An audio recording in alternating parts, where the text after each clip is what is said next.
Nice overhead. Hi, I'm Brad Gilbert, and welcome to Sports School. With the help of the Bryan twins today, we're going to be working on the overhead, one of the easiest shots that club players miss the most. It's my favorite shot because it's your only chance in the sport to slam dunk.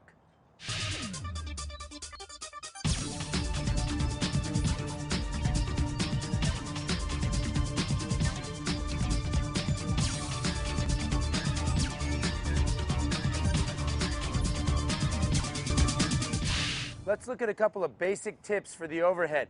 Bob's going to feed Mike, and let's look at the basic standing position, and we're going to look at the hand. Feed him a couple. All right, next one, hold it. Okay, notice how he keeps the left hand high in the air and racket behind his head.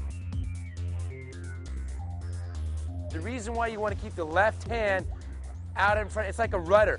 It's kind of your balance, especially if you're jumping or you're coming forward. It's your balance point. You want to see the ball. It also will help shield the sun from you. Mike, why do you like to go so far behind your head on the racket? I just cock it back. If you keep it down here or too high, you just want to keep it cocked back, wait for the ball, and it's like a serve. You want to contact that ball right at 1 o'clock, exactly like a serve toss. So it's almost like an extension of a serve, except for you got your hand in the air instead of tossing it. Yep. Well, when you toss the ball, your hand's right here. So it's actually from this position in the serve. Just hold this position in the serve. Looks pretty easy when you do it right, huh? Yeah, this shot you should never miss.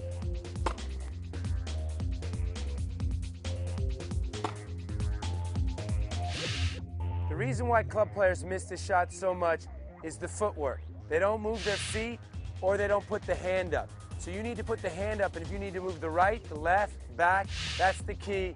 And another thing is you need to hit the middle of the strings, not the expensive part of the racket. Sometimes we just want to swing at it so hard, you forget to look the ball in the strings. So make sure you hit the middle, move your feet, and keep your hand up at all times. Not every overhead is going to be a layup on top of the net. The backpedaling scissor kick is the much tougher overhead. That's the deep lob where you need to backpedal and then scissor kick. Let's watch Mike hit a couple right here. See how he backpedals and then he jumps at the last minute. He scissors up. This is a much more difficult overhead. Done well, it's a thing of beauty.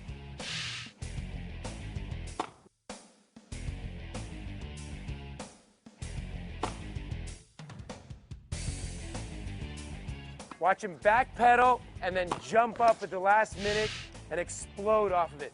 He's really using his legs a lot. This is really a difficult shot that he's making look easy.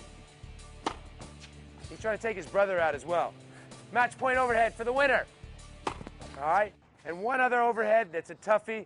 It's maybe the toughest shot there is in tennis, the backhand smash. That's when it's over you can't get it over the forehand side. You got to go to the backhand side. Let's see a couple of backhand smashes. Very nice. You're really thrusting on it and using a lot of shoulder. Somebody said that about 50 years ago. This is the hardest shot in tennis. It's pretty darn difficult.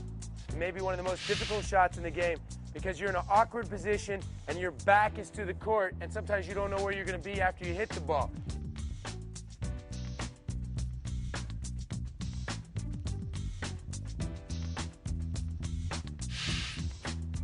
Notice how he hit it well, but he doesn't get a lot of power on it because you don't have a lot of muscle right there to do that. Pat Rafter was unbelievable this shot. Very nice.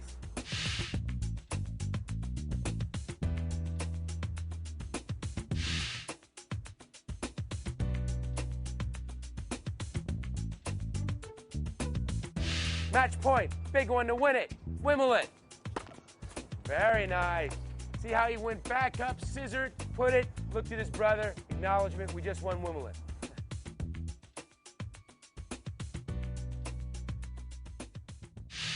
We showed you the basic overhead, the jumping scissor kick, and the all-tough backhand smash.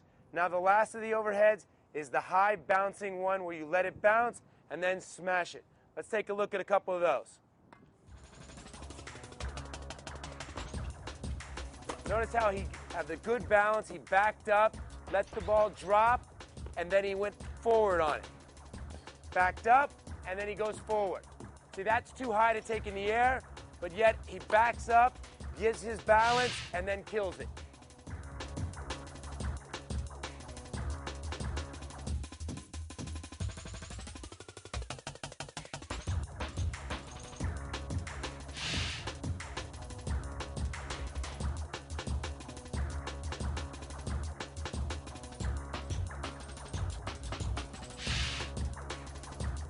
This one's a little easier. You can back up and then you come forward. Balance is everything on this. You back up and then you launch yourself forward. Sometimes when it's too high, you don't want to take it in the air. That's why you let it bounce, get yourself in a good position, and then smash it away. All right, match point. Bounce it over the fence. See how he backed up, positioned himself, balanced, and swung at it perfectly. If he would have taken that in the air, it would have been a tough overhead. Win Wimbledon right here. Very nice. The reason why so many club players miss the overhead is they keep their hand down or they get big eyes. They try to take too big of a swing. And another thing that people don't move, you need to move your feet a little bit. You need to dance around because a lot of times you just start and finish in the same position. You need to move forward. You need to move sideways. You need to move backwards. The footwork and the hand are the key to this thing. And you know what you need to do? You need to hit the center of the strings. Because most of us, we take a big swing, we hit here. You never want to hit the expensive part of the racket. You want to hit the middle, right in the strings, the key.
We've just showed you the 4 variations of the overhead. The basic overhead, the jumping scissor kick, the all-tough backhand smash, and sometimes the high lob that you let bounce, and then you balance and smack it. I'd like to thank the Bryan twins today for helping me out. I'm Brad Gilbert for Sports School. See you next time.